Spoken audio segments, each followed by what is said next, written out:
Hello friends, welcome to Aryan educational academy. Friends, this is Sarita Pandey. Friends, मैं आप सभी के सामने आज लेकर के आई हूँ हिंदी की एक बहुत ही मोस्ट इम्पॉर्टेंट और पॉपुलर टॉपिक, जो कि हर एग्ज़ाम्स में उसका एक इम्पॉर्टेंट रोल होता है। तो आज हम लेके आए हैं आपके लिए संधि।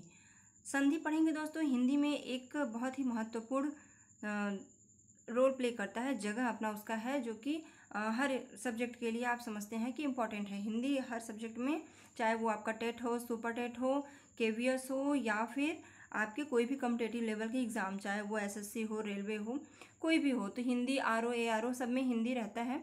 तो हिंदी के कुछ इंपॉर्टेंट टॉपिक होते हैं जिनसे क्वेश्चन बनते हैं। तो आज उसमें से एक इम्पॉर्टेंट टॉपिक हम संधि लेके आए हैं।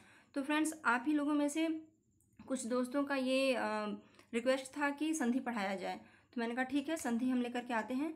तो चलिए आज हम देखेंगे संधि। संधि क्या है, संधि कैसे बनती है, और मोस्ट इम्पॉर्टेंट आज की टॉपिक में, आज की इस वीडियो में बने रहिएगा दोस्त, लास्ट तक ज़रूर देखिएगा, स्किप बिल्कुल भी मत कीजिएगा, क्योंकि आज हम आपको बताएंगे कि आप संधि जब देखेंगे तो एग्ज़ाम के पॉइंट ऑफ व्यू से, किसी भी कॉम्पिटिटिव एग्ज़ाम के पॉइंट ऑफ व्यू से आप तुरंत देखते ही ये पहचान जाएं कि ये कौन सी संधि है।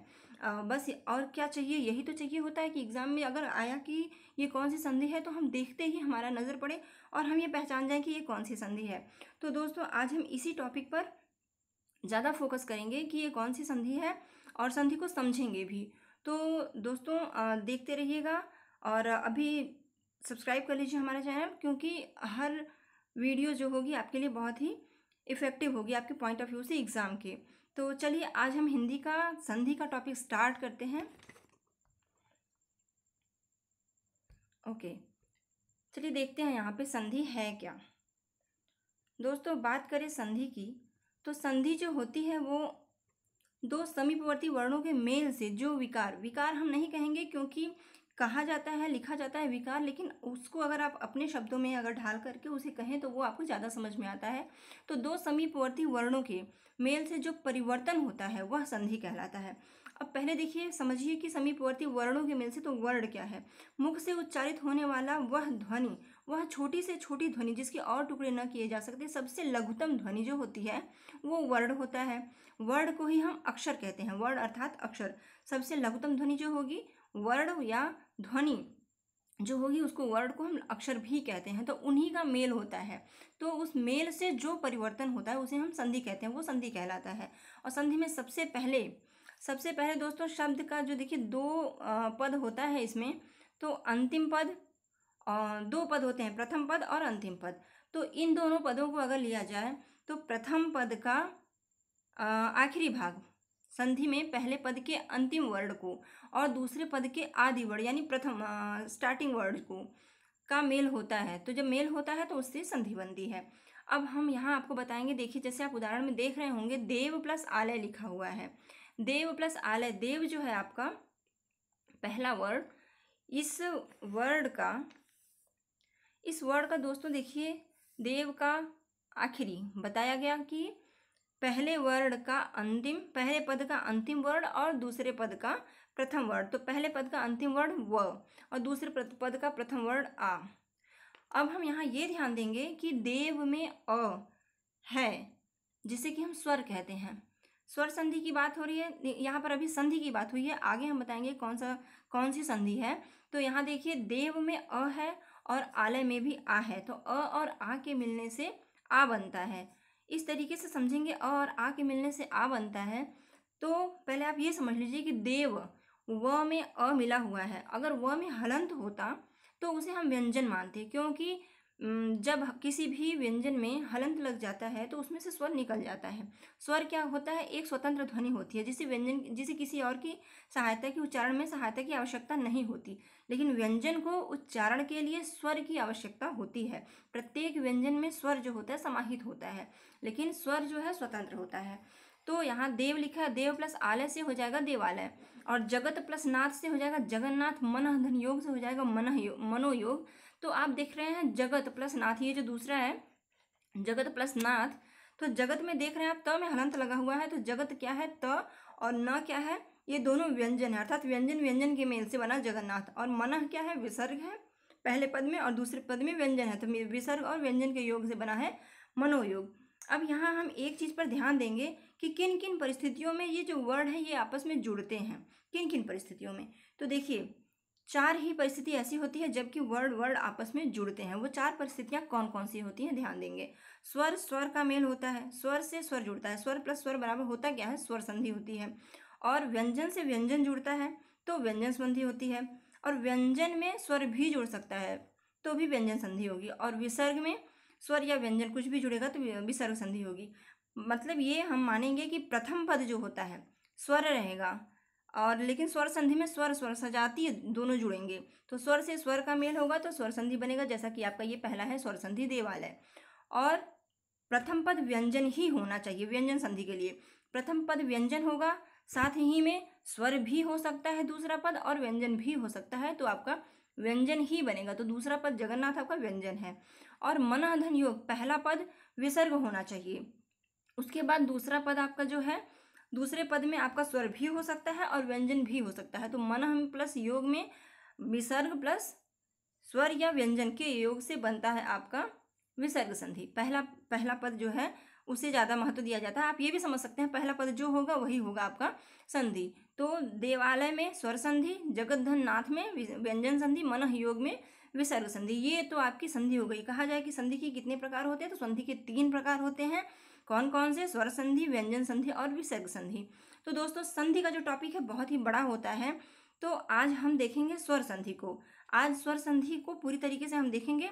थोड़ा बड़ा होगा पर हम समझाने का पूरा प्रयास करेंगे, और आप लोग थोड़ा सा बैठ करके टाइम दीजिएगा, समझिएगा, स्किप मत कीजिएगा और छोड़ के मत जाइएगा, नहीं तो समझ में नहीं आएगा। क्योंकि इसकी एक नियम होता है जो बीच में अगर आप तोड़ देते हैं, फॉलो नहीं करेंगे, तो वहाँ से आपको समझ में नहीं आएगा। तो हम आगे बढ़ेंगे और देखेंगे कि इम्पॉर्टेंट क्या है। चलिए, ये तो तीनों संधियों की बात हो गई। संधि के 3 भाग होते हैं, स्वर संधि, व्यंजन संधि, विसर्ग संधि। कैसे कैसे होगा मैंने ये भी बता दिया। आगे देखेंगे। देखिए, संधि के नियमों द्वारा मिले वर्णों को फिर से मूल अवस्था में ले आने को संधि विच्छेद कहते हैं। ठीक, ये परीक्षार्थी है तो परीक्षाधन अर्थी, इसका हमने अलग अलग कर दिया, फिर से मूल अवस्था में कर दिया, तो ये विच्छेद हो गया। और वागीश, वाक, धन, इस, ये व्यंजन संधि का विच्छेद हो गया। अंतःकरण ये है विसर्ग संधि का विच्छेद। आगे बढ़ेंगे। देखिए, संधि के भेद। जैसा कि आप जानते हैं संधि के भेद में संधि के कितने भेद होते हैं? 3 भेद होते हैं, स्वर संधि, व्यंजन संधि, विसर्ग संधि। तो स्वर संधि में हम आएंगे। स्वर संधि में देखिए, स्वर संधि में हम आएंगे। स्वर संधि जो होता है वो 2 स्वरों के मेल से जो परिवर्तन होता है वो स्वर संधि कहलाता है। व्यंजन संधि में 2 व्यंजनों के मेल से जो परिवर्तन होता है वो व्यंजन संधि कहलाता है। और विसर्ग संधि में 2 विसर्ग पदों के मेल से जो परिवर्तन होता है वो विसर्ग संधि कहलाता है। जैसे स्वर संधि के लिए आपका हो जाएगा विद्याधन अर्थी, विद्यार्थी। और व्यंजन संधि में हो जाएगा आपका उत्धन नयन, उन्नयन। विसर्ग संधि के लिए हो जाएगा आपका मनः धन रथ, मनोरथ। इस तरीके से। लेकिन आज हमारा टॉपिक है स्वर संधि। तो संधि के बारे में आप जान लीजिए, जो कि इम्पॉर्टेंट टॉपिक थे संधि से समझना। अब आप उसके अंदर आ रहे हैं स्वर संधि। अब स्वर संधि के कितने पार्ट हैं? तो स्वर संधि के 5 भेद होते हैं। कौन कौन से? तो देखेंगे आप यहाँ पे स्वर संधि। देखिए, पहला है दीर्घ संधि, दूसरा गुण संधि, तीसरा वृद्धि संधि, चौथा यड़ संधि और 5वां अयादि संधि। तो ये 5 पार्ट हम आज देखेंगे। थोड़ा सा बड़ा हो सकता है बट बने रहिएगा। दीर्घ संधि को आज हम देखेंगे। देखिए, सबसे मोस्ट इम्पॉर्टेंट एक चीज़ मैं यहाँ आप लोगों को बता दूँ। देखिए, आप ये कुछ देख रहे हैं नोट, अगर आप ध्यान से समझें तो इसी नोट में ही दोस्तों आपको सारी की सारी संधि समझ में आ जाएगी। कुछ नहीं है संधि में। लेकिन हाँ, एक बात ज़रूर कहूँगी, अगर आपने पहले कभी भी संधि नहीं पढ़ा है तो आपको ये बहुत ही अटपटा सा लगेगा कि क्या कहाँ क्या मेल हो रहा है। तो इसके लिए दोस्तों तो आपको थोड़ी प्रॉब्लम हो सकती है। इसके लिए आप कमेंट कीजिएगा, तो मैं एक अलग से वीडियो बनाऊंगी जिसमें कि बिल्कुल एक्सप्लेन करके सिर्फ एक एक संधि ली जाएगी। अगर दीर्घ संधि है तो सिर्फ दीर्घ संधि, गुण है तो सिर्फ गुण, वो उस तरीके से समझाया जाएगा। बट आप अगर टीचिंग या कॉम्पिटिटिव एग्जाम के लेवल से पढ़ रहे हो तो आपको हिंदी में ये चीज़ें आती होंगी। मैं इतना मान के चल रही हूँ कि आप संधि को समझ रहे होंगे। हाँ, थोड़ा टिपिकल है, थोड़ा हार्ड है, तो उसको मैं एक्सप्लेन कर रही हूँ। अब देखिए, आ ई ऊ को दीर्घ, अ ए ओ को गुण, ए औ को वृद्धि, यर लव को यड़ और अय आव को अव आव को अयादि। देखिए, इतने में ही सब है। संधि का ये जो 5 संधि, दीर्घ, गुण, वृद्धि, यड़ और अयादि, ये 5 इसी में है। कुछ नहीं करना है पहचानने के लिए।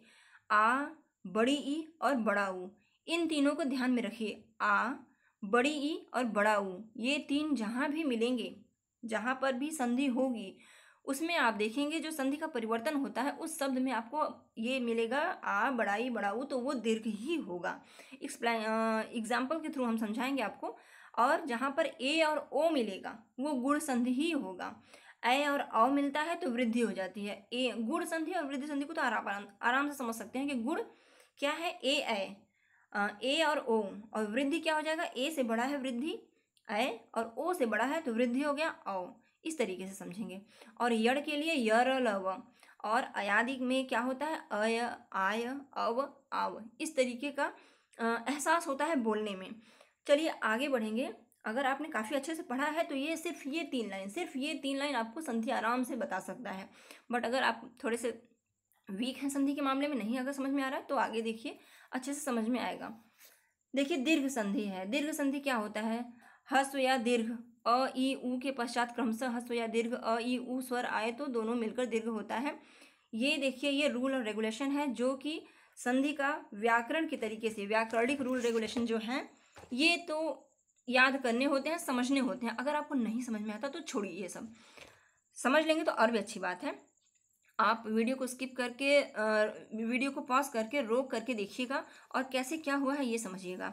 मैं यहाँ आपको बता रही हूँ कि देखिए अ और अ के मिलने से आ बनता है, अ और आ भी मिलेगा तो भी आ बनेगा, आ और आ मिलेगा तो भी आ बनेगा। अर्थात ये सजातीय पद है, ये सजातीय पद है। सजातीय पद अ और अ स्वर है, दोनों स्वर के मिलने से स्वर संधि बनता है। कौन सी संधि, दीर्घ स्वर संधि। अ के मिलने से आ हो गया, आ क्या है, दीर्घ है।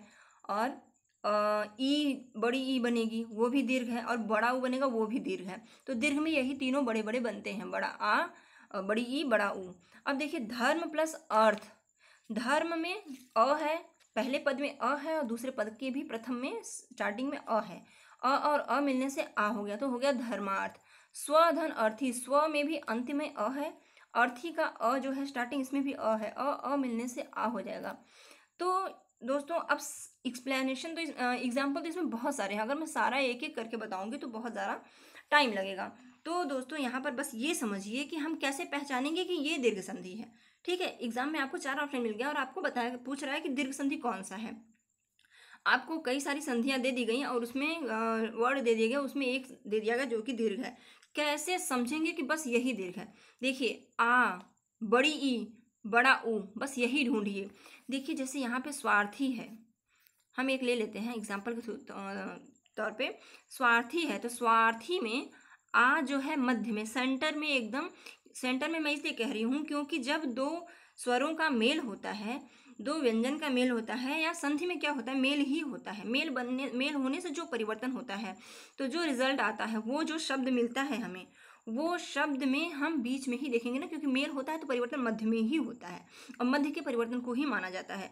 तो परिवर्तन जो मध्य में हुआ, स्वार्थी में आ मिला हमें, तो जहां देखा हमने आ, तुरंत दीर्घ स्वर संधि, कुछ नहीं सोचना है। देवार्चन आ की मात्रा दीर्घ स्वर संधि। वीरांगना आ की मात्रा बीच में दीर्घ स्वर संधि। धर्मार्थ आ की मात्रा बीच में दीर्घ स्वर संधि।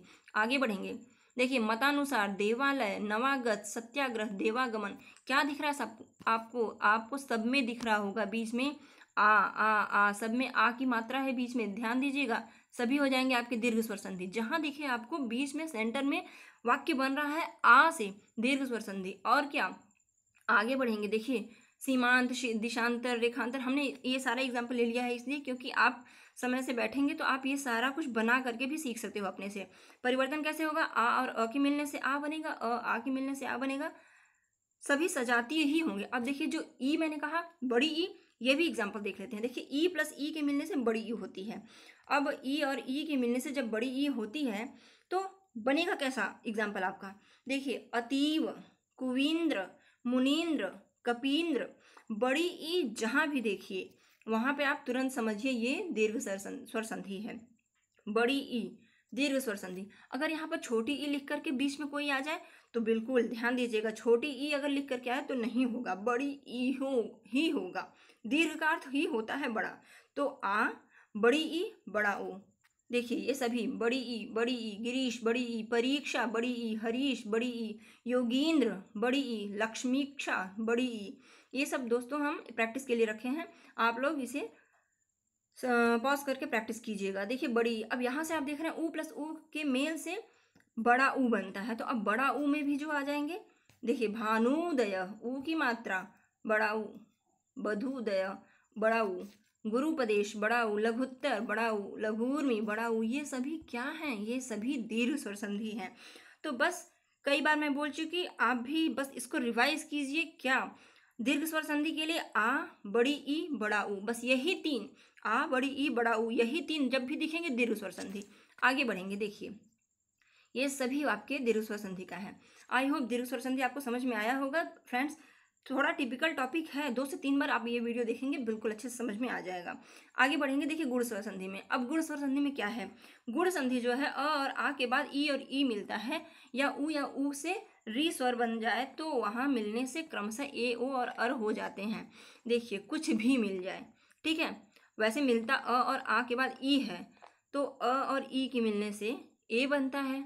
ऊ और ऊ या ऊ के मिलने से अ और ऊ मिलने से ओ बनता है। अ और री मिलने से अर बनता है। तो बनता क्या है इस पर ध्यान देंगे। क्या बनता है? ई बनता है, देखिए गुण संधि के लिए, और ए बनता है, ओ बनता है, अर बनता है। अ जब ई से मिले तो ए, अ जब ऊ से मिले तो ओ, अ जब री से मिले तो अर। ध्यान देना है बस, क्या?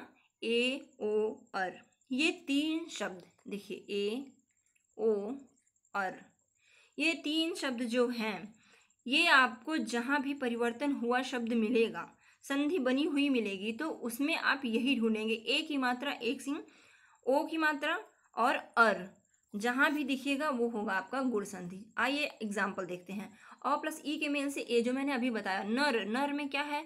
न, र में अ आया अंत में, और इंद्र में ई, अ और ई के मेल से बना ए। तो जितना भी होगा, नरेंद्र, सुरेंद्र, पुष्पेंद्र, सत्येंद्र, नरेश, परमेश्वर, ओ ए आ रहा है ना, ए आ रहा है एक सिंह, एक मात्रा नरेश, एक मात्रा परमेश्वर, एक मात्रा मध्य में दिखेगा सोमेश है, तो आप ओ पर भी, ओ पर नहीं जाएंगे, ओ भी आता है लेकिन मध्य में ही होना चाहिए परिवर्तन, क्योंकि 2 संधियों का मेल होता है, 2 वर्णों का मेल होता है तो संधि बनती है। मेल होगा तो मध्य में परिवर्तन दिखाई देगा।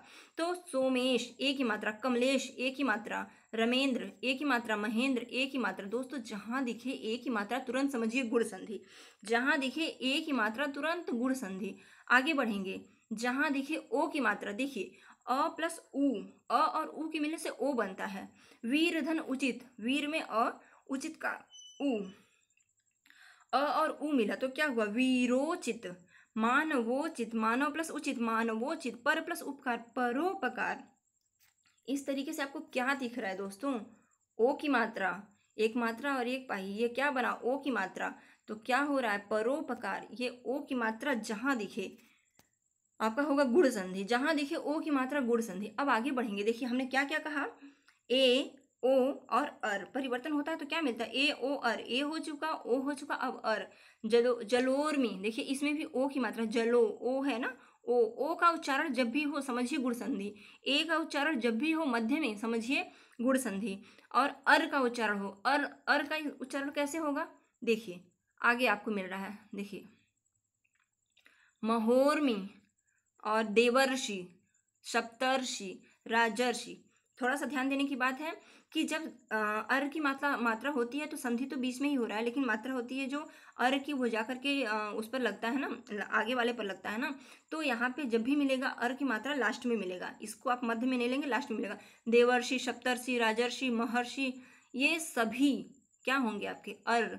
देवर अर, देवर्षि, अर्षि, ये समझेंगे आप, विच्छेद करेंगे जब अन्वय करेंगे, तोड़ेंगे तो अर निकल के आता है। उच्चारण करने में भी अर निकल के आता है कि अ और री के मिलने से अर होता है। तो देवर्षि अर्षि निकल के आ रहा है ना, सप्तर्षि में भी अर, राजर्षि में भी अर। तो ये सभी, ये जो सभी हो जाएंगे, देवर्षि, सप्तर्षि, राजर्षि, महर्षि, अर अर अर आ रहा है बोलने में, ये हो जाएगा आपका गुण संधि। देखिए कुछ नहीं है, क्या है? ए, ओ, अर, बस यही 3 याद करना है गुण संधि में। अब आएंगे हम वृद्धि संधि पर। वृद्धि संधि भी है, क्या है? ए या आ के बाद ए या ए आए तो तीनों के मेल से ए या ओ हो जाता है, ए हो जाता है, तथा अ और आ के पश्चात ओ या औ आए तो दोनों के मेल से औ हो जाता है। यही चीज़ तो है दोस्तों जिससे कि आप घबराते हैं, डरते हैं और नहीं पढ़ना चाहते हैं, इंटरेस्टिंग नहीं लगता है, क्या लिखा है ये सब, आ के मेल से ए, ये मतलब एकदम वर्ड टू वर्ड याद नहीं रह पाता। तो समझिए ना, याद करने की ज़रूरत क्या है, एक एक शब्द को क्यों याद करते हैं, आप समझिए कि कैसे संधि बन रही है और उसके परिवर्तन में क्या हो रहा है। परिवर्तन देखिए, संधि से संधि जब समझना आ गया तो संधि का विच्छेद करना भी आ जाएगा, अन्वय भी आराम से आप कर लेंगे। सार्थक शब्द का पहला पद सार्थक होता है, जब भी संधि करेंगे पहला पद सार्थक होता है। तो यहाँ चलेंगे वृद्धि संधि में। देखिए, अगर गुड़ आ गया तो गुड़ से बड़ी होती है वृद्धि, ये समझ लीजिए, गुड़ से बड़ी वृद्धि होती है। तो गुड़ में क्या है, ए है और ओ है, तो समझ लीजिए गुड़ का बड़ा भाई हो गया ए और ओ का बड़ा भाई हो गया औ। ये क्या हो गया, वृद्धि, वृद्धि मतलब बड़ा। तो वृद्धि ही समझ, इसी तरीके से समझ लीजिए। तो वृद्धि में क्या मिलेगा आपको, परिवर्तन में क्या मिलेगा, ए मिलेगा और औ मिलेगा। जिस तरीके से गुड़ में हमको मिला ए और ओ, उस तरीके से हमें वृद्धि में मिलेगा ए और औ। ठीक है, आगे बढ़ेंगे। देखिए, ओ औ आए तो उसके मेल से औ हो जाता है। अब देखिए यहाँ पे औ हो जाता है, मतलब ये वृद्धि तो सबसे इजी है, कुछ नहीं देखना है, बस ए औ। जैसे गुड़ था बस वही, उसमें क्या था, एक मात्रा और ओ की मात्रा, ए और ओ मिला तो गुड़ संधि, ए और औ मिला तो वृद्धि संधि। तो यहाँ देखिए, एक प्लस एक बराबर एक, एक अ और अ और ए के मेल से ए बनता है। तो यहाँ हो गया एक एक। लोकैषणा मतैक्य, देखिए अक्सर एग्जाम में ये आता है मतैक्य। अब मतैक्य है तो ए की मात्रा है ना, जहां देखिए दो मात्रा ऊपर बीच में, जहां देखिए दो मात्रा तुरंत जाइए वृद्धि संधि पर। जहां देखिए दो मात्रा सदैव तथैव अक्सर आता है महेश्वर्य, जहां देखिए दो मात्रा तुरंत जाइए वृद्धि संधि पर।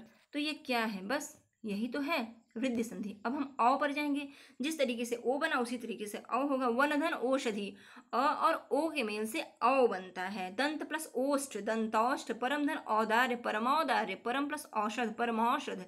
औ औ औ औ की मात्रा जहां आए तुरंत आंख मूंद के लगाइए, औ की मात्रा जहां आए उच्चारण सुन के ही जहां आ जाए औ की मात्रा, क्या होगा, तुरंत आप वृद्धि संधि पर जाएंगे। वृद्धि हो रही है, औ मात्रा सबसे बड़ी है, औ की मात्रा परमौदार्य परमौषधम महोजस्वी महोज महोषध महोदार्य। औ की मात्रा कुछ नहीं, बस ए की मात्रा औ की मात्रा, ये बड़ी मात्रा जब आएगी तो आपका हो जाएगा वृद्धि संधि। और उससे छोटी कौन सी है, ए की मात्रा और ओ की मात्रा जब आएगी तो आपका गुण संधि। चलिए, अब यहाँ तक हो गया आपका वृद्धि संधि। अब हम आएंगे चौथा संधि, क्या है, यड़ संधि। यड़ और अयादि, ये दो टॉपिक और है, बैठे रहिएगा, रुकिएगा, समझिएगा इसको। एक से दो बार तीन बार अगर आप ये वीडियो देख लेते हैं तो 100% फ्रेंड्स आप बिल्कुल पहचानने लगेंगे। थोड़ी सी प्रैक्टिस की ज़रूरत होगी। तो हम इसके बाद MCQs लेकर के आएंगे, जिसको कि करने से अगर आप इस पर एक दो तीन बार वीडियो देख लेते हैं और प्रैक्टिस थोड़ी सी कर लेते हैं तो MCQs देखिए चुटकियों में आप सॉल्व करेंगे, फटाफट आपके MCQs निकलेंगे, फटाफट होंगे, जिससे कि एग्जाम की एकदम बेस्ट तैयारी आपकी हो जाएगी। देखिए, यदि ई उ और री के बाद भिन्न स्वर आए तो ई और बड़ी ई का य और उ का व और री का र। बस ये समझ लीजिए, ई का व, ई का य, उ का व और री का र हो जाता है। अब इसमें क्या है मोस्ट इंपॉर्टेंट, य व र, ये तीन शब्द, य व र, ये तीन वर्ण, अक्षर, शब्द नहीं अक्षर। तो ये जो तीन अक्षर है यही है आपका सब कुछ यड़ संधि के लिए। अब यड़ संधि में यही तीन अक्षर होते हैं, लेकिन सबसे मोस्ट इंपॉर्टेंट एक बात क्या कि आप पहचानेंगे कैसे। तो दोस्तों, इस संधि में सबसे इम्पॉर्टेंट एक चीज़ है पहचानने के लिए कि एक आधा वर्ण अवश्य ही रहता है, एक आधे वर्ण से ही इसकी रचना हुई होती है। अत्यधिक आप देख पा रहे होंगे त आधा है, यद्यपि में द आधा है, इत्यादि में त आधा है, अत्याचार में त आधा है, उपर्युक्त में र आधा है, इसी प्रकार न्यून में न आधा है, व्यूह में व आधा है, प्रत्येक में त आधा है, अध्येषणा में ध आधा है। तो एक आधा वर्ण, एक आधा अक्षर अवश्य ही होगा यड़ संधि में। जहां देखिए एक आधा अक्षर हम तुरंत समझेंगे ये यड़ संधि है। अब साथ ही साथ कैसे, वो जो एक आधा अक्षर होगा परिवर्तन के दौरान, वो एक आधा अक्षर मिलेंगे किससे, सिर्फ और सिर्फ य व और र से ही मिलते हैं वो अक्षर। ये ध्यान देने की बात है, सिर्फ और सिर्फ। मेरी बातों पर ध्यान दीजिएगा, मैं क्या क्या कह रही हूँ इसको बहुत ही ध्यान से सुनिएगा। और ये जो लिखी हुई चीज़ें हैं इसको तो आप फिर रिवाइज कर सकते हैं, देख सकते हैं। फिलहाल दोनों को मिलान करते जाइए कि मैं जो बोल रही हूँ वो उसमें है। तो बिल्कुल वो मैं अपने एक्सपीरियंस से बता रही हूँ कि होता ऐसे है, समझते हैं हम इसी तरीके से हैं। आप पूरा का पूरा सिर्फ इसी पर जाओगे कैसे ये हुआ है तो कन्फ्यूज़न होगा।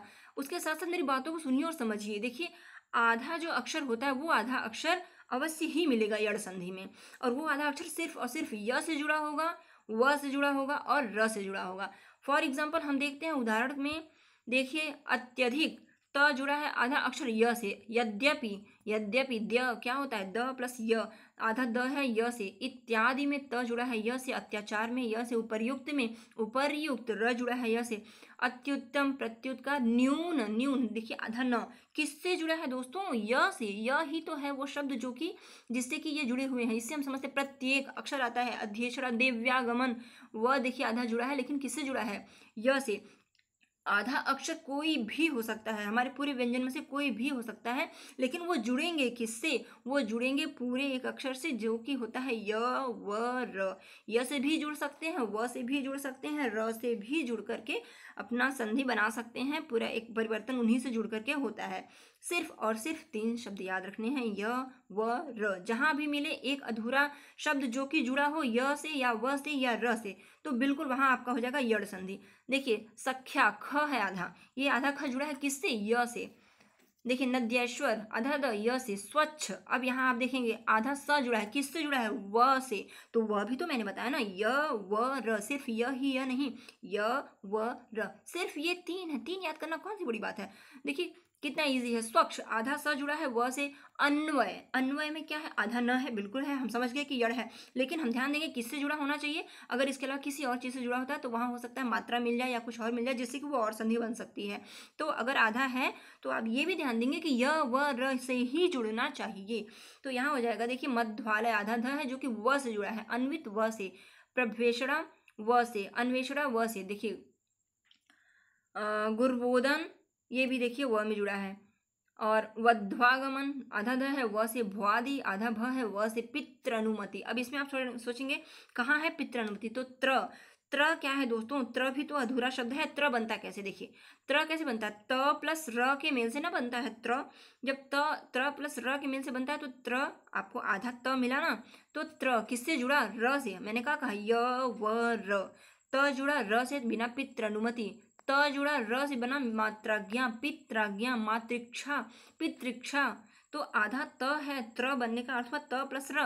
तो जहां भी मातृक्षा, पित्राक्षा, मात्राज्ञा, पित्राज्ञा मिलता है वो सभी हो जाएंगे आपके यड़ संधि। आई होप आप यड़ संधि को भी समझ पाए होंगे। अगर एक बार में कंफ्यूजन होती है फ्रेंड्स, 2 बार 3 बार वीडियो देखिए, 100% समझ जाएंगे आप। आगे बढ़ेंगे, देखिए 5वां और आखिरी संधि है अयादि संधि। अब अयादि संधि में यदि ए ओ औ ये चारों जो होते हैं, इन स्वरों का मेल दूसरे स्वरों से हो तो बनता क्या है, अय, आय, अव, आव बनता है। अब देखिए जब परिवर्तन स्वरूप अय, आय, अव, आव बनता है तो क्या होता है, बिल्कुल इसका तो आराम से आप समझ सकते हैं कि एकदम सिंपल बिना मात्रा के जो शब्द बनते हैं, जो परिवर्तन होने पर बिना मात्रा के शब्द बनते हैं, वही होते हैं आपके अयादि संधि। अयादि क्या है, शयन, कोई मात्रा है नहीं है। अय आया ना, ने प्लस अन, नयन, शे प्लस अन, शयन। अब देखिए अय हम क्यों बोल रहे थे, शयन है, शयन के श में अ मिलेगा और य सामने है तो अय हुआ, अन्वय करने पर मिलेगा, विच्छेद करने पर मिलेगा अय। तो नयन, ने प्लस अन, नयन, शे प्लस अन, शयन, अय, अय आ रहा है ना। अब आगे देखेंगे, देखिए अ प्लस, हाँ ये देखिएगा, अय प्लस अ बराबर अय, तो नए में अक जुड़ेगा तो क्या होगा, आय, नायक, अय, आय। हमने कहा था अय, आय, अव, आव। और नए प्लस अक बराबर नायक, आयक। विच्छेद करेंगे, देखिए अन्वय करने अगर आएगा, नए में क्या है, नए में अक जुड़ा रहा है, तो नए से जब अक जुड़ रहा है तो नायक बन रहा है। और नायक को तोड़िए, नायक, नाय, आय प्लस अक, न में आ जुड़ा हुआ है दोस्तों, तो न से आ निकला और यह मिला तो आय बना ना। गय प्लस अक, गायक, अक, आय या अक, उसी से समझ लीजिए आप। तो जहां भी देखिए नायक, गायक, नयन, शयन, पवन, पावक, ये सभी हो जाएंगे आपके अयादि संधि में। बिना मात्रा की चीजें, एकदम सिंपल सा अयादि, बिल्कुल सिंपल लगता है ना। नायक, गायक, शायक, जहाँ आय आय विच्छेद करे पे नायक आय, नाय आय, गाय आय, गायन आयन, तो गाय। और नायिका, ईका देखिए आई, नाई, न में आ जुड़ा, इसका अन्वय करेंगे तो क्या होगा, न प्लस आ प्लस ई, आई, आई हुआ ना। तो उसी तरह अय आय आई, आवी भी होता है, गायिका। अब भवन, भो प्लस अन, भो प्लस अन, भो में ओ होगा, ओ से अ जुड़ेगा तो अन बनेगा, अन, भवन। श्रवण, पवित्र, पवित्र में देखिए ओ प्लस ई बराबर अवि होता है। अवि में पवि, पवि, प में अ जुड़ा है पहले से ना, उसको हम निकालते हैं, स्वर को निकालते हैं। तो प में अ जुड़ा है इसलिए हम अवि बोल रहे हैं। तो पवित्र में अवि, गवीनी में अवि, गवीश में अवि, पावन में आव। समझने की कोशिश कीजिएगा दोस्तों। अगर लग रहा हो आपको कि कुछ थोड़ा सा टिपिकल है तो आप एक कमेंट कीजिएगा कि आपको ये संधि अच्छे से समझ में आई या कहीं प्रॉब्लम हो रही है। जहाँ प्रॉब्लम हो रही है मैं फिर से एक संधि का वीडियो बनाऊंगी जिसमें कि जैसे कि मैंने अब सारे टॉपिक को, सारे स्वर संधि में जो पांचों भेद हैं उन सभी को इंक्लूड किया। तो जब सभी को ले लिया है तो थोड़ा टाइम लगना ही है और थोड़ा जल्दी जल्दी बताना है। अगर प्रॉब्लम हो रही है किसी को भी तो वो कमेंट करेगा, कमेंट बॉक्स में कमेंट कीजिएगा आप, तो उस पर मैं सिर्फ और सिर्फ एक पार्ट को लेकर के पूरे अच्छे से एक्सप्लेन करके समझाऊंगी और बिल्कुल आप समझ जाएंगे। और ये भी इसी तरीके से भी समझा जा सकता है क्योंकि आप पढ़ करके ही यहाँ तक आए हो ना, थोड़ी तो आप में होगी ही। अगर आप भूल गए हो तो थोड़ा सा बेस बनाइए, थोड़ा सा प्रैक्टिस कीजिए, 2 से 3 बार वीडियो देखेंगे ना तो बिल्कुल समझ में आ जाएगा आपको। उस तरीके से समझने की कोशिश कीजिए। अब देखिए क्या है यहाँ पे, आव, पावक, भावन, नाविक, भाविनी, भावुक। अन्वय करेंगे तो मेल जो होता है, तो मेल के बीच की चीज़ को ही समझना होता है। तो ये सभी क्या है, ये सभी आपके अयादि संधि हैं। चलिए आगे देखिए, ये पांचों संधियां हो गई। एक बार मैं नज़र डालना चाहूँगी, आपको ये बताना चाहूँगी कि सबसे मोस्ट इंपॉर्टेंट क्या है। कुछ नहीं, बस 5 संधियां होती हैं, दीर्घ संधि, गुण संधि, वृद्धि संधि, यड़ संधि, अयादि संधि। एक बार देखिए सब कुछ रिवाइज करते हैं। हालांकि मैं समझ रही हूँ वीडियो बड़ा हो रहा है, लेकिन एक नज़र फटाफट देखेंगे। संधि के 3 प्रकार होते हैं, कौन कौन से, स्वर संधि, व्यंजन संधि, विसर्ग संधि। स्वर स्वर के मेल से स्वर संधि होता है, स्वर व्यंजन और स्वर व्यंजन व्यंजन के मेल से या व्यंजन में स्वर भी मिल सकता है तो व्यंजन संधि होगा। विसर्ग में स्वर व्यंजन या स्वर कुछ भी मिल सकता है तो विसर्ग, पहला पद विसर्ग होगा तो व्यंजन संधि होगा। अब आएंगे हम स्वर संधि में। स्वर संधि के 5 भेद होते हैं, कौन कौन से, दीर्घ, गुण, वृद्धि, यड़, अयादि।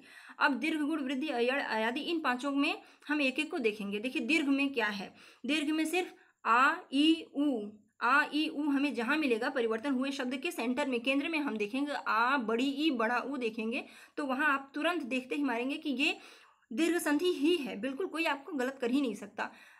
आ, बड़ी ई और बड़ा उ, ध्यान दीजिएगा, छोटी ई छोटा उ नहीं, बड़ी ई और बड़ा उ, दीर्घ की बात हो रही है। दीर्घ होगी तो दीर्घ मात्रा ही होगी तो वो दीर्घ होगा।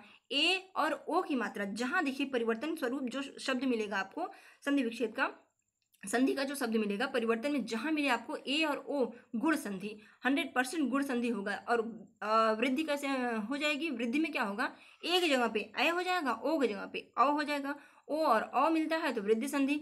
यड़ में आएंगे, यड़ में क्या है, य र व, य र व, यही 3 शब्द, य र व। एक अधूरा शब्द मिलेगा आपको, उसमें आधा त, आधा व, आधा क, आधा ख, कुछ भी हो सकता है। व्यंजन के सभी अक्षरों में से कुछ भी हो सकता है, लेकिन वो जुड़ेंगे किससे, य या व या र से। इन्हीं तीनों में से ही किसी न किसी से वो आधे अक्षर जुड़े होते हैं तो वहां आप तुरंत देखकर समझ जाएंगे कि ये यड़ संधि है। आगे बढ़ेंगे, अयादि, यड़ के बाद अयादि है। अयादि में देखिए जब परिवर्तन होता है तो अव, आव, इस तरीके के वर्ड विच्छेद करने पर निकलते हैं। जैसे ने धन अन, नयन, शे प्लस अन, शयन, और पो धन अक, पावक, आव आ रहा है ना, पावक, पाव, आव आ रहा है। विच्छेद करेंगे तो समझ में आएगा, करते करते समझ में आता है सब चीज़ें। तो बस यही चीज़ें थी जो कि हमने देखा इन पांचों को फर्स्ट रिवीजन में किस तरीके से ये पांचों संधियां होंगी। तो दोस्तों आज के संधि के इस टॉपिक पे बस इतना ही। आई होप आपको समझ में आया होगा, नहीं से भी समझ में आया है तो कमेंट जरूर कीजिएगा। उस हिसाब से बस तोड़ तोड़ के छोटा छोटा टॉपिक बनाऊंगी जिससे कि आप आराम से समझ सकें। हमारा पर्पज़ क्या है कि आपको जो पसंद आए वो चीज़ हम उस तरीके से समझाएं क्योंकि आपके लिए ही ये चैनल है और आपको पढ़ना है। तो आप अपने कमेंट के थ्रू बताइए कि क्या प्रॉब्लम है, या समझ में आया, नहीं समझ में आया, कहाँ समझ में नहीं आया। उस तरीके से हम अगला वीडियो बनाएंगे जिससे कि आप समझ पाएंगे। इसको मैंने बहुत ही शॉर्ट करके निचोड़ निकाल के आपको समझाने की कोशिश की। हाँ, इसमें एक्सप्लेनेशन जो एग्जाम्पल्स थे बहुत सारे थे, इसलिए एग्जाम्पल सारे बताने में थोड़ा सा लेंदी हुआ। बट दोस्तों, कोई भी वीडियो देखिए मेरे वीडियोस थोड़े से टाइम टेकन होते हैं। वो इसलिए होते हैं कि मैं समझाने का प्रयास करती हूँ, और सिर्फ मुझे कोई फॉर्मेलिटी तो करनी नहीं है कि 5 मिनट 10 मिनट की हम संधि की या किसी भी चीज़ की वीडियो बना दें कि लोग 5 या 10 मिनट देख करके देख लें। तो बात ये नहीं है, बात ये है कि मैं इस तरीके से समझाऊं कि आपको समझ में आ जाए, आपका कॉन्सेप्ट क्लियर हो और आप अपने टारगेट को पूरा कर सको। तो दोस्तों, आज के लिए बस इतना ही। सब्सक्राइब कर लीजिए हमारा चैनल।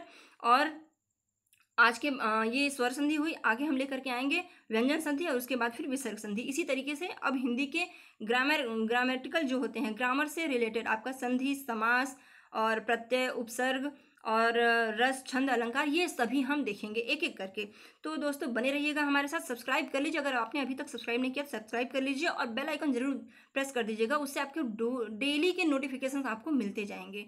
और बस कमेंट कीजिए क्या चाहिए आपको, किस तरीके की प्रॉब्लम कहाँ आ रही है, और सब्सक्राइब कर दीजिए, कमेंट कीजिए और लाइक ज़रूर कीजिएगा। बस दोस्तों, आज के लिए इतना ही। धन्यवाद, नमस्कार।